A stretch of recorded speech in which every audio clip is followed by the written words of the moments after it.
Hello friends, welcome to online classes. मेरा नाम है रजत अग्रहरी। यह हमारी पॉलिटी की क्लास है। लास्ट क्लास में हम लोगों ने सुप्रीम कोर्ट को पूरा देख लिया था। सर्वोच्च न्यायालय पहली क्लास में देखे थे, न्यायपालिका की। दूसरी क्लास में हम लोगों ने सर्वोच्च न्यायालय के क्षेत्राधिकार को देखा था। उससे बाद जो है कुछ छोटे छोटे फैक्ट्स थे, जैसे कि न्यायिक पुनरावलोकन, न्यायिक सक्रियतावाद यानी कि जुडिशियल एक्टिविज्म। फिर लास्ट में हम लोगों ने देखा था PIL, जनहित याचिका, पब्लिक इंटरेस्ट लिटिगेशन। सब कुछ हम लोगों ने लास्ट क्लास में कंप्लीट कर लिया था। आज की क्लास में हम लोगों की बारी आती है पढ़ने की उच्च न्यायालय यानी कि हाई कोर्ट। हाई कोर्ट का मतलब क्या होता है, हाई कोर्ट किस अनुच्छेद में दिया गया है। ठीक है, हाई कोर्ट को हम समझेंगे, बेसिक चीजें हाई कोर्ट की देखेंगे, और उसके बाद हम लोग आ जाएंगे मध्य प्रदेश राज्य हाई कोर्ट में। कितने मेंबर हैं, कितने न्यायाधीश हैं, ये सब देखेंगे। कौन है अभी वर्तमान में, कौन प्रमुख न्यायाधीश है, ये सब फैक्चुअल जानकारी लेंगे। फिर उसके बाद अधीनस्थ न्यायालय को थोड़ा बहुत समझेंगे कि उसके लिए क्या योग्यताएं होती हैं वगैरह वगैरह। और फिर उसके बाद हम लोग छोटे से एक दो फैक्ट देख लेंगे, ठीक है, जो त्वरित न्याय देने का काम करती हैं। और उसके बाद आज की क्लास के बाद न्यायपालिका आपका पूरा खत्म हो जाएगा। ठीक है, सबसे पहले आइए उच्च न्यायालय में, हाई कोर्ट में। तो ये हाई कोर्ट आपका किस आर्टिकल से किस आर्टिकल में दिया गया है, तो याद रखिएगा, हाई कोर्ट आपका आर्टिकल 214 से आर्टिकल 232 तक में दिया हुआ है। जब हम लोगों ने जो है संवैधानिक उपचारों का अधिकार आर्टिकल 32 फंडामेंटल राइट्स में पढ़ा था, उस टाइम पे जब मैंने रिट जारी करने का क्षेत्राधिकार आपको बताया था, तो सुप्रीम कोर्ट का रिट जारी करने का क्षेत्राधिकार आर्टिकल 32 के तहत समझाया था, और आर्टिकल 226 के तहत हाई कोर्ट का रिट जारी करने का क्षेत्राधिकार समझाया था। तो चूंकि आर्टिकल 226 मैंने तब बता दिया था, तो यहाँ रिपीट नहीं करूंगा। ऐसा मैं इसलिए कह रहा हूं क्योंकि 214 और 232 के बीच में ही 226 आता है, तो आपको पता होना चाहिए। ठीक, बात आती है उच्च न्यायालय की। तो सबसे पहले एक एक आर्टिकल में जाएंगे तो चीजें आराम से समझ में आ जाएगी। सबसे पहले हम बात करेंगे आर्टिकल 214, आर्टिकल 214 की। ये कहता है कि प्रत्येक राज्य के लिए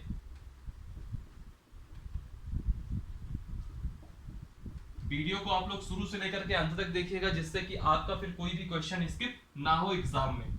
प्रत्येक राज्य के लिए एक उच्च न्यायालय होगा, और उच्च न्यायालय को हाई कोर्ट कहते हैं। तो मैं इसको शॉर्ट में HC लिखूंगा, क्योंकि बार बार पूरा लिखेंगे तो टाइम ज्यादा वेस्ट होगा। प्रत्येक राज्य के लिए एक हाई कोर्ट होगा, उच्च न्यायालय होगा। ये कहता है आर्टिकल 214। और जो उस राज्य का ये हाई कोर्ट होगा, उस राज्य का सबसे बड़ा न्यायालय यानी कि राज्य का सर्वोच्च न्यायालय होगा। ये राज्य का सर्वोच्च न्यायालय यानी कि अगर हाई कोर्ट ने कोई फैसला दे दिया, जैसे हम लोगों ने याद करिए पिछली क्लास में जब हम लोगों ने सुप्रीम कोर्ट के क्षेत्राधिकार देखे थे, तो 5वें नंबर का क्षेत्राधिकार था अपीलीय क्षेत्राधिकार, जिसमें हम लोग बात कर रहे थे अपीलीय क्षेत्राधिकार आर्टिकल 129 की। सिमिलरली यहाँ पे एक आर्टिकल है, उसी टाइम पे मैंने बताया था अवमानना। अवमानना वाले में मैंने बताया था कि जब हम हाई कोर्ट पढ़ेंगे तो मैं हाई कोर्ट में उसको रिपीट नहीं कराऊंगा, वह आर्टिकल 215 में होगा। तो आर्टिकल 215 में क्या है, वही जो क्षेत्राधिकार की बात की जा रही थी, क्षेत्राधिकार की, अभिलेख क्षेत्राधिकार की, वही बात है। क्या होता है कि जो राज्य का जो हाई कोर्ट होता है, जो हाई कोर्ट है, अगर उसने कोई डिसीजन दिया है तो वह पूरे राज्य में लागू होगा। उसकी जो अपील होती है वह पूरे राज्य के लिए होती है। ठीक है, पूरे राज्य में वह अभिलेख के रूप में होता है, और उसके अंतर्गत जितने भी न्यायालय होंगे, जिनको हम अधीनस्थ न्यायालय कहते हैं, उसको भी अभी हम लोग हाई कोर्ट के बाद देखेंगे। तो अधीनस्थ न्यायालयों में जो राज्य का हाई कोर्ट होगा, उसके सारे निर्णय बाध्य होंगे। यहाँ राज्य का सर्वोच्च न्यायालय मत लिखिए, सर्वोच्च न्यायालय लिखने में थोड़ा सा क्या आप लोग कंफ्यूज हो जाओगे, है ना। सर्वोच्च न्यायालय की जगह आप सिंपल भाषा में लिख लीजिए राज्य का सबसे बड़ा न्यायालय। राज्य का सबसे बड़ा न्यायालय कौन होगा, ये हाई कोर्ट होगा। और इसके अंडर जितने न्यायालय होंगे वह सब कौन से न्यायालय कहलाएंगे, अधीनस्थ न्यायालय। और अधीनस्थ न्यायालय होते कहाँ हैं, यह जिला स्तर वगैरह में होते हैं। जैसे आप किसी जिले में रह रहे होंगे तो जिले स्तर में होंगे। और अधीनस्थ न्यायालय क्या होता है कि हर राज्य का सेम नहीं होता, हर राज्यों में उनका नाम अलग होगा। यह सब चीजें कौन तय करता है, राज्य विधानमंडल तय करता है। ठीक है, जैसे आप लोग अक्सर देखते होंगे कि इस बार जैसे यूपी के लड़के होंगे तो लोग देखते होंगे यूपी PCS का एग्जाम हो रहा है, जे यानी कि जज वाला, न्यायाधीश बनने वाला। तो वो न्यायाधीश वगैरह जो बनते हैं वो सब जिला अदालत, जो जिला अदालतें होती हैं, सिविल कोर्ट, सेशन कोर्ट, उसी में बनते हैं। बहरहाल जो हाई कोर्ट होगा वह राज्य का सबसे बड़ा न्यायालय होगा, और इसके अंडर जितने भी न्यायालय आएंगे उससे भी जो छोटे होंगे, जो शेष न्यायालय होंगे, वह सब इसके अधीन होंगे, जिनको हम लोग अधीनस्थ न्यायालय कहेंगे। और एक चीज याद रखिएगा, और एक चीज याद रखिएगा, जो अगला आर्टिकल है आर्टिकल 215। अब आर्टिकल 215 में मैं सिर्फ इतना लिख देता हूं अभिलेख के रूप में, और इसमें मैं कुछ ज्यादा डिटेल से नहीं बताऊंगा, क्योंकि आपको पता है जो आर्टिकल 129 के तहत सुप्रीम कोर्ट के लिए अभिलेख के रूप में क्षेत्राधिकार था, क्या था, 2 पॉइंट थे उसमें। पहला, जो भी सुप्रीम कोर्ट का निर्णय होगा वह सभी न्यायालयों के लिए बाध्यकारी होगा। सिमिलरली जो हाई कोर्ट का न्यायालय होगा वह उस राज्य के अंतर्गत जितनी भी शेष न्यायालय है उन सब के लिए बाध्यकारी होगा। पहला पॉइंट ये हो गया। दूसरी चीज वहां पे क्या था, सुप्रीम कोर्ट को अवमानना के लिए दंड देने का अधिकार था, कंटेम्प्ट ऑफ कोर्ट अधिनियम के तहत। सिमिलरली यहां पर भी जो हाई कोर्ट है उसको भी अवमानना के लिए दंड देने का अधिकार है। तो आर्टिकल 215 आर्टिकल 129 से सेम है, तो मैं लिख देता हूं सेम एज आर्टिकल 129। और यह प्रीवियस क्लास है, तो आप लोगों को मैंने कल ही की क्लास में बता दिया था कि जब मैं यहां आऊंगा तो फिर बहुत डिटेल में नहीं जाऊंगा। फिर अगला आर्टिकल आता है आर्टिकल 216, और आर्टिकल 216 में बात होती है हाई कोर्ट के गठन की। हाई कोर्ट का गठन, तो यहां पे यह कहा गया कि जो राज्य है, देखिए इसमें क्या होता है, इसमें क्या होता है, जैसे मान लीजिए मध्य प्रदेश राज्य है, तो मध्य प्रदेश राज्य में टोटल न्यायाधीशों की संख्या कितनी होगी यह कौन तय करेगा। और हर राज्य में सेम न्यायाधीशों की संख्या तो नहीं होगी, ठीक है। मतलब गुजरात के हाई कोर्ट में जितने न्यायाधीश होंगे, क्या उतने ही इलाहाबाद हाई कोर्ट में न्यायाधीश होंगे? बिल्कुल नहीं होंगे। क्या उतने ही मध्य प्रदेश हाई कोर्ट में होंगे? बिल्कुल नहीं होंगे। सबकी संख्या अलग अलग होगी, वो जो कि जनसंख्या के ऊपर भी निर्भर करती है। तो जो हाई कोर्ट का गठन होगा, यह एक मुख्य न्यायाधीश,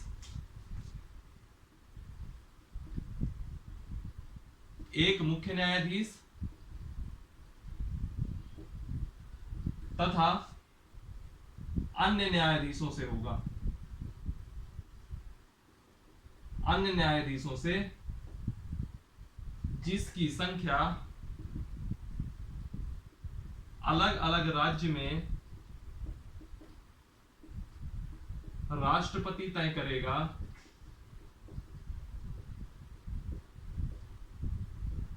से होगा।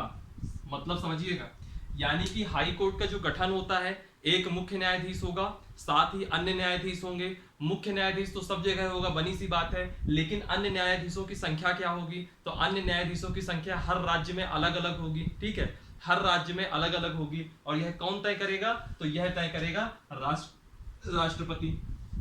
ये बहुत इंपॉर्टेंट क्वेश्चन है, कई बार एग्जाम में पूछ लेता है कि अन्य न्यायाधीशों की संख्या कौन तय करता है। तो लोग जो है जल्दी जल्दी में, चूंकि हाई कोर्ट है, राज्य का विषय है कि राज्य के अंदर एक उच्च न्यायालय होता है, तो लोग राज्यपाल को टिक कर देते हैं, बट गलत होगा वो। सही आंसर होगा राष्ट्रपति। 4 ऑप्शन आता है इसमें, राज्य विधानमंडल, राज्यपाल, राष्ट्रपति, और एक आ जाएगा संसद, या फिर एक और ऑप्शन आ सकता है सुप्रीम कोर्ट। तो कौन तय करता है, राष्ट्रपति तय करता है। यह है आपका आर्टिकल 216। फिर हम बात करते हैं आर्टिकल 217 की। आर्टिकल 217 में चर्चा की गई है आपकी नियुक्ति की और योग्यताओं की।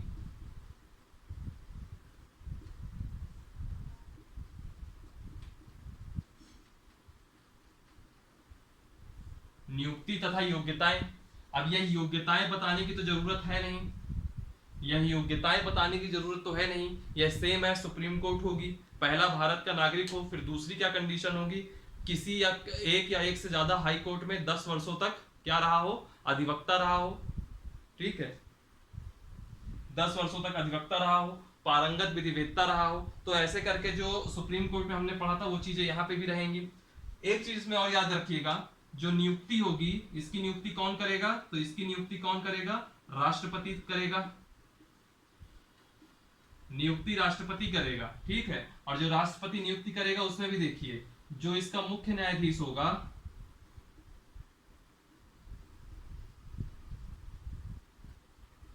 जो इसका मुख्य न्यायाधीश होगा, तो मुख्य न्यायाधीश की नियुक्ति के समय में यह किससे, यह जो है क्या बोलते हैं, जो चीफ जस्टिस ऑफ इंडिया है, सर्वोच्च न्यायालय के मुख्य न्यायाधीश है, चीफ जस्टिस ऑफ इंडिया, वह राज्य के राज्यपाल से परामर्श लेगा।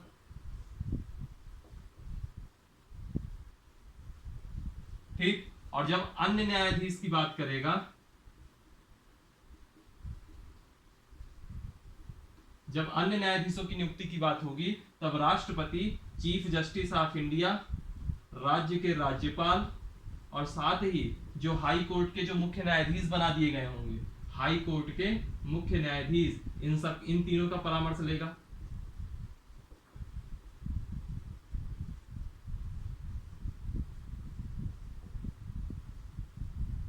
ठीक, और नियुक्ति कौन करेगा? नियुक्ति राष्ट्रपति करेगा। याद करिए जब मैंने राज्यपाल बताया था तो दो चीजें बताई थी कि जो हाई कोर्ट के मुख्य न्यायाधीश और जो न्यायाधीश होते हैं उसकी नियुक्ति ना राज्यपाल करता है और ना ही राज्यपाल उनकी पदमुक्ति करता है। लेकिन जब मैंने लोक सेवा आयोग बताया था तब बोला था कि जो राज्य लोक सेवा आयोग के जो अध्यक्ष और जो अन्य सदस्य होते हैं उनकी नियुक्ति तो राज्यपाल करता है लेकिन पदमुक्ति फिर राज्यपाल नहीं करता है। ठीक है, तो वही वाला फैक्ट है, बार बार रिपीट हो रहा है। ठीक है, ये हो गया आपका आर्टिकल 217।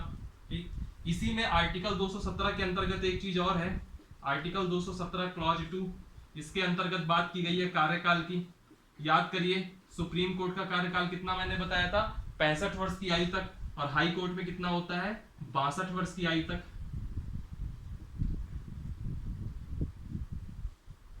62 वर्ष की आयु तक। ठीक है, और जो पदमुक्ति होगी हमेशा याद रखिएगा, जो पदमुक्ति होगी वह सुप्रीम कोर्ट के जज के समान होगी।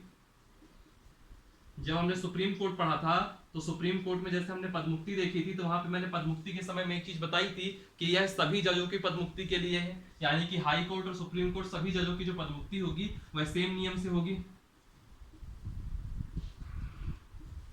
यानी कि पहले प्रस्ताव आएगा, प्रस्ताव में क्या होगा, 2 शर्तें पूरी होनी चाहिए। लोकसभा में प्रस्ताव आया है तो 100 लोगों का हस्ताक्षर होगा, राज्यसभा में आया है तो 50 लोगों का हस्ताक्षर होगा। दूसरी कंडीशन क्या है, 14 दिनों का नोटिस देना होगा। दोनों शर्तें पूरी होंगी तो अध्यक्ष या सभापति एक जांच समिति का गठन करेगा, उसमें 3 मेंबर होंगे, एक सुप्रीम कोर्ट का वरिष्ठतम न्यायाधीश होगा, दूसरा हाई कोर्ट का मुख्य न्यायाधीश होगा और तीसरा होगा पारंगत विधिवेत्ता। वह जांच समिति जांच करेगी मामले की। अगर उसने कह दिया कि जज निर्दोष है तो वह प्रस्ताव वहीं समाप्त हो जाएगा। अगर उसने कह दिया कि यह निर्दोष नहीं है, दोषी है, तो वैसी स्थिति में प्रस्ताव सदन में आएगा, मतदान होगा विशेष बहुमत से, एक सदन से पास होगा, दूसरे सदन में जाएगा, फिर विशेष बहुमत से मतदान होगा, वहां से भी पास होने के बाद राष्ट्रपति उस न्यायाधीश को पदमुक्त कर देंगे। तो वो जो प्रोसेस होती है वो मैंने पहले आपको बता रखी है, इसलिए मैं यहाँ रिपीट नहीं करूंगा। ठीक है, फिर एक चीज याद रखिएगा 217 क्लॉज 2, इसका आप स्क्रीनशॉट ले लीजिए, फिर इसके बाद मैं आगे चलता हूं।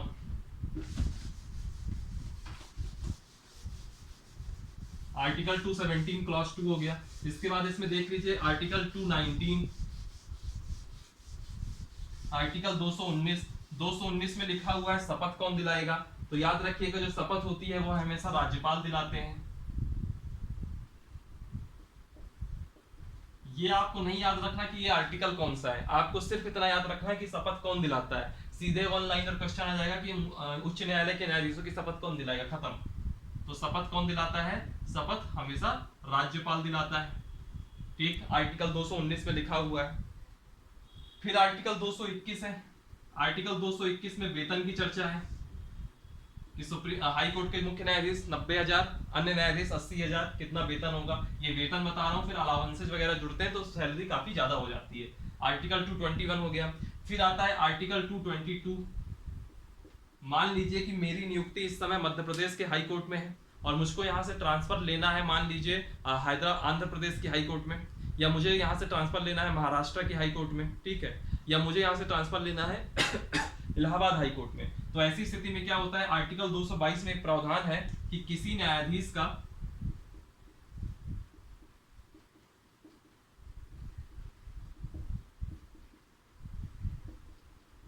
एक हाई कोर्ट से दूसरे हाई कोर्ट में स्थानांतरण किया जा सकता है, यानी कि ट्रांसफर हो सकता है। यह प्रावधान कहाँ है ट्रांसफर का, आर्टिकल 222 के अंतर्गत। और हमने अवमानना बात कर ली आर्टिकल 215 की। हाई कोर्ट में इतना ही है, हाई कोर्ट में इससे ज्यादा आपसे कहीं कोई क्वेश्चन नहीं पूछेगा, आप इतना ही याद कर लीजिए, मोर देन सफिशिएंट है। और आर्टिकल 215 के तहत अवमानना के लिए दंड देने का अधिकार होगा। ठीक है, अब अगला जो सवाल आता है वो आता है जिसकी हम लोग तैयारी कर रहे हैं इस समय, मध्य प्रदेश उच्च न्यायालय, एमपी का हाई कोर्ट। एमपी के हाई कोर्ट के लिए इतना याद रखिएगा, जो एमपी का हाई कोर्ट है उसकी जो मेन खंडपीठ है वो कहाँ पे है, जो मेन खंडपीठ है वह है आपके जबलपुर में। जो मेन खंडपीठ है वह जबलपुर में है, और जो अन्य पीठ है वह आपकी कहाँ कहाँ है, इंदौर में है और ग्वालियर में है। तो मध्य प्रदेश का हाई कोर्ट कहाँ पे है, जबलपुर में। जैसे यूपी का हाई कोर्ट कहाँ पे है, इलाहाबाद में। लेकिन जो अन्य पीठ होती है वो दूसरी जगह हो सकती है। जैसे यहाँ पे कहाँ कहाँ है अन्य पीठ, इंदौर में भी है और ग्वालियर में भी है। फिर बात आती है इसकी स्थापना कब हुई थी। तो जो मध्य प्रदेश हाई कोर्ट है इसकी स्थापना हो गई थी 2 जनवरी 1936 में। ये फैक्चुअल चीजें हैं, ये पता होनी चाहिए, क्योंकि अगर एमपी हाई कोर्ट से क्वेश्चन पूछेगा तो ऐसी ही चीजें पूछेगा। ठीक है। इस समय वर्तमान में मध्य प्रदेश उच्च न्यायालय में न्यायाधीशों की संख्या कितनी है।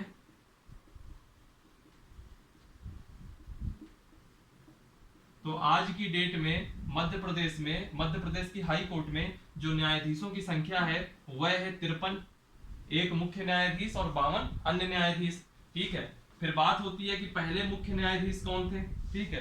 तो पहले मुख्य न्यायाधीश जो थे, बहुत फेमस न्यायाधीश है वो, आप नाम सुने होंगे उनका, मोहम्मद हिदायतुल्ला।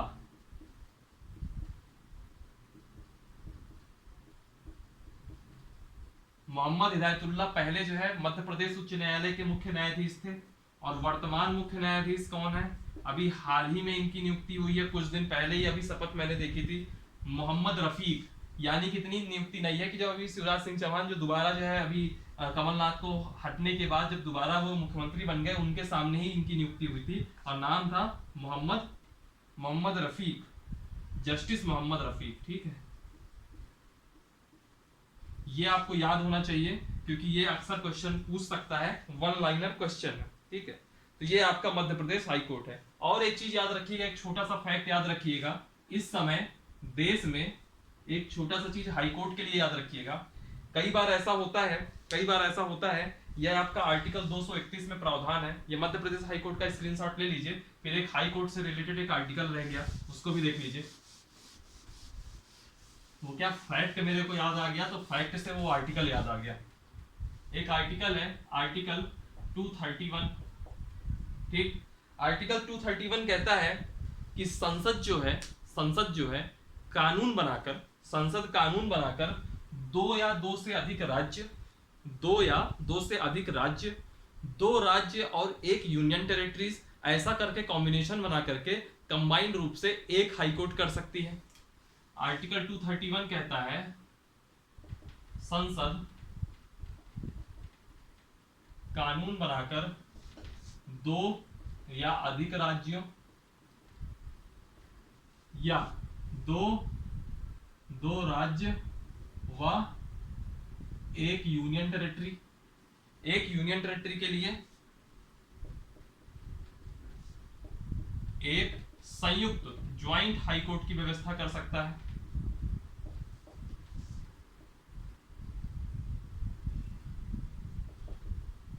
ठीक। तो ऐसी स्थिति में क्या होता है, मान लीजिए दो राज्य हैं तो दो राज्यों के लिए संयुक्त व्यवस्था कर देगा कि आपके लिए दो राज्यों के लिए कंबाइंड रूप से एक हाई कोर्ट बन गया। कई बार ऐसा होता है कि दो राज्य हैं उनके साथ में एक यूनियन टेरिटरीज है, उसके साथ जैसे पांडिचेरी है तो पांडिचेरी की जो हाई कोर्ट है वो तमिलनाडु के साथ कंबाइंड रूप से कर दी, तो ऐसे वो कंबाइन कर सकते हैं। ठीक है। और जैसे आज की डेट में अगर आप बात करोगे तो 28 स्टेट हैं, 8 आपके यूनियन टेरिटरीज हैं, यानी कि 36 हो गए। तो कम से कम 36 आपके हाई कोर्ट होने चाहिए थे अगर एक राज्य या एक यूनियन टेरिटरी के लिए एक होता। मान लीजिए कि यूनियन टेरिटरी जो है मिक्सअप हो जाता है तो राज्यों की संख्या ही 28 होती है, तो कम से कम 28 तो होना चाहिए था। बट ये जो कंबाइन वाला सिस्टम चलता है इसकी वजह से आज की डेट में जो टोटल हाई कोर्ट्स हैं इन इंडिया कितने हैं, 25। तो 25 हाई कोर्ट है, 25 उच्च न्यायालय हैं इस समय पूरे देश भर में। ठीक है। हाई कोर्ट का टॉपिक यहीं से खत्म होता है और इसके बाद फिर हम लोग आते हैं, अब जैसा राज्य में एक हाई कोर्ट हो गया तो हाई कोर्ट के अलावा जितने भी न्यायालय होंगे वह सब क्या कहलाएंगे, वह सब कहलाएंगे आपके अधीनस्थ न्यायालय।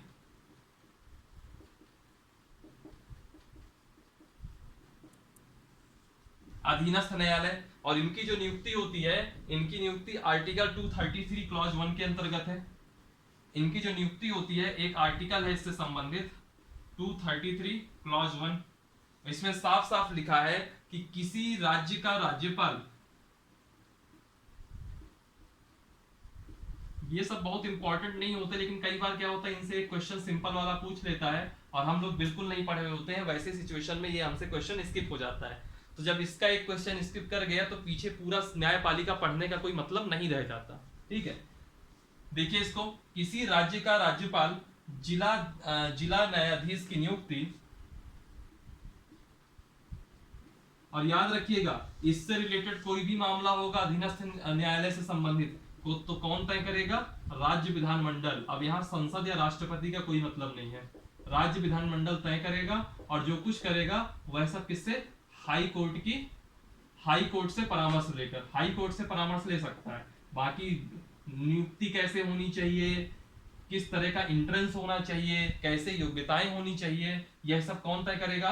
राज्य विधानमंडल।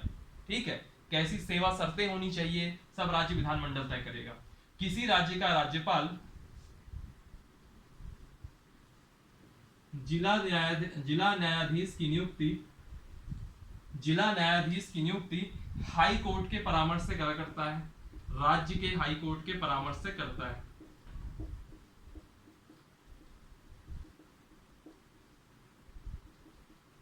ठीक, और इसकी जो योग्यताएं हैं उसका भी प्रावधान दिया है आर्टिकल 233 क्लॉज 2 में। यहां योग्यताओं की बात दी गई है।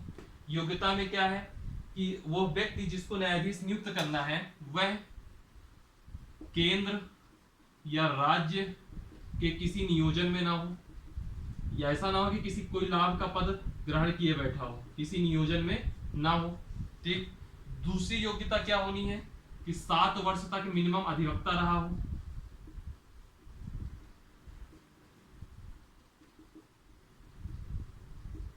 सात वर्ष तक अधिवक्ता रहा हो। और तीसरी शर्त क्या होनी चाहिए? हाई कोर्ट के द्वारा उसकी नियुक्ति की सिफारिश हो।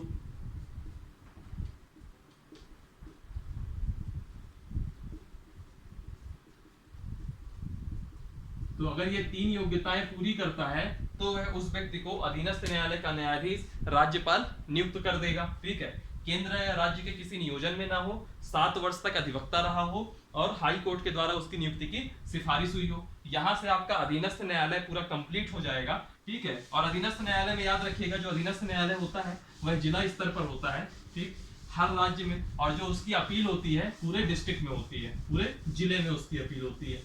ठीक, इसके बाद कुछ इंस्टीट्यूशन और हैं जो त्वरित न्याय देने के लिए बनी थी। जैसे 1984 में एक बना था परिवार न्यायालय। इसमें हम लोग बहुत डिटेल से नहीं जाएंगे, सिर्फ इतना लिखना है कि कब इसकी स्थापना हुई थी, बाकी उससे रिलेटेड जो थोड़े बहुत फैक्चुअल होंगे मैं जवानी बता दूंगा।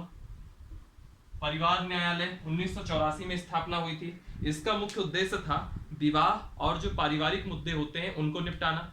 फॉर एग्जाम्पल, जैसे कि होता नहीं है विवाह वगैरह में हमको ये करना है, मतलब मियाँ बीवी में नहीं बन रही है, अदालत में जाना है तो सीधे परिवार न्यायालय जाइए। इसकी स्थापना 1984 में हुई थी। राज्य सरकार उन क्षेत्रों में जहां आबादी 10 लाख से अधिक हो अथवा जहां उसको आवश्यकता लगे वहां वह परिवार न्यायालय की स्थापना कर सकता है।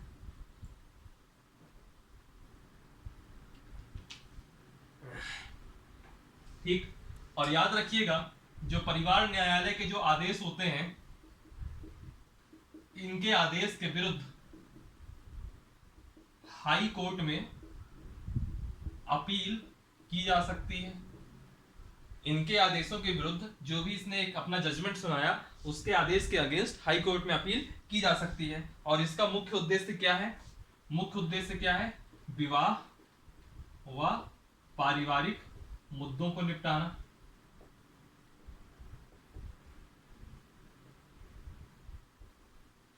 ठीक, फिर दूसरा ही एक ऐसा इसमें फैक्ट देखते हैं, लोक अदालत, पब्लिक कोर्ट, लोक अदालत। इसके जो जनक थे, जनक कौन होगा? वही जनक होगा जिसने पीआईएल की व्यवस्था का जो जनक था, जिसको हम फ्रेंड ऑफ पुअर्स कहते हैं, यानी कि जस्टिस पीएन भगवती, यही इसके भी जनक थे। ठीक है, और लोक अदालत का मतलब होता है जनता का न्यायालय। इसका मुख्य उद्देश्य क्या है? इसके मुख्य उद्देश्य 2 थे। एक ये था कि जनता को जल्दी न्याय मिल जाए, शीघ्र न्याय, और जो दूसरा यह था मित व्ययी न्याय, यानी कि कम खर्चे में जनता का पैसा ना बर्बाद हो, मित व्ययी न्याय। और जो पहली जो है आपकी जो लोक अदालत बनी थी, जो फर्स्ट लोक अदालत थी, वह कब कब ओपन हुई थी? 6 अक्टूबर 1985 में। और इसको ओपन किसने किया था? पीएन भगवती ने। और इसका जो फैसला होता है, वह इसका जो निर्णय होता है वह अंतिम होता है, निर्णय अंतिम होता है तथा बाध्यकारी होता है, और आप इसके अगेंस्ट अपील नहीं कर सकते। यह है लोक अदालत का कॉन्सेप्ट। फिर इसके बाद आती है ग्राम न्यायालय। ग्राम न्यायालय की स्थापना हुई थी 2008 में। इसका क्वेश्चन कोई बड़ी बात नहीं है कि इस बार पूछ ले, ग्राम न्यायालय की स्थापना कब हुई थी? तो ग्राम न्यायालय की स्थापना, इसको मतलब मंजूरी मिली थी 2008 में, 2008 में मंजूरी मिली थी, और जो इसकी स्थापना हुई थी 2 अक्टूबर 2009 से प्रभावी हो गया था।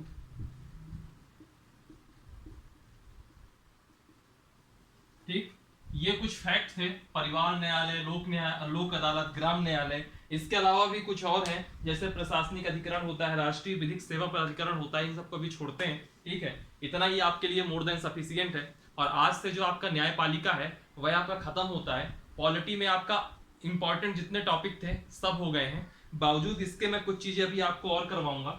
जैसे एक टॉपिक करवाना है मुझको राजभाषा का, एक टॉपिक मुझको करवाना है राजभाषा का, ठीक है, एक टॉपिक मुझको करवाना है उसके बाद कि किसी पार्टी को राष्ट्रीय पार्टी का दर्जा कैसे मिलता है, राज्य पार्टी का दर्जा कैसे मिलता है, कुछ इंपॉर्टेंट संविधान कॉन्स्टिट्यूशनल अमेंडमेंट बताने हैं, ठीक है, और फिर संविधान के भाग और अनुसूचियां बताना है जो कि पूरा फैक्चुअल है। और हमारे एमपीपीएससी के सिलेबस में 2 अधिनियमों की बहुत डिटेल में चर्चा, बिल्कुल साफ साफ नाम लिखा हुआ है, 1919 का भारत शासन अधिनियम और 1935 का भारत शासन अधिनियम। इन दोनों एक्ट को मैं पूरा एज इट इज आपको बताऊंगा, ठीक है। उसके बाद देखेंगे, बात करेंगे हम लोग हमारे यहाँ का जो संवैधानिक विकासक्रम था, उसमें हम लोग देखेंगे थोड़ा सा कैबिनेट मिशन वगैरह देखेंगे, फिर भारत की अंतरिम सरकार देखेंगे। हालांकि ये सब मॉडर्न हिस्ट्री का मुद्दा है, लेकिन वो मॉडर्न हिस्ट्री और पॉलिटी दोनों के साथ ऐड ऑन हो जाता है, तो उसको अपन लोग देख लेंगे, ठीक है। फिर अंतरिम सरकार देखेंगे, फिर देखेंगे संविधान की स्थापना, कि संविधान का निर्माण कैसे हुआ, उसमें कौन कौन समिति थी, समिति के मेंबर कौन कौन थे, ठीक है। और एक चीज और देख लेंगे फैक्चुअल, कि जो अंतरिम सरकार थी और जो पहली सरकार बनी भारत की, उसमें कौन कौन मंत्री किस विभाग को संभाल रहा था।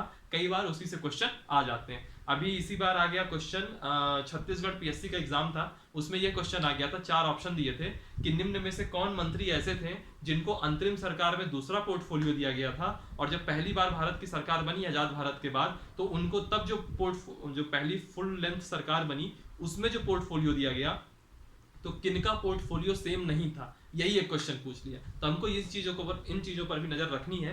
3-4 दिन लगेंगे, 3 दिन के अंदर, 4 दिन के अंदर पूरी क्लासेस आपकी पॉलिटी की खत्म हो जाएगी। उसके बाद फिर हम लोग जीएस से कुछ नया सब्जेक्ट स्टार्ट करेंगे।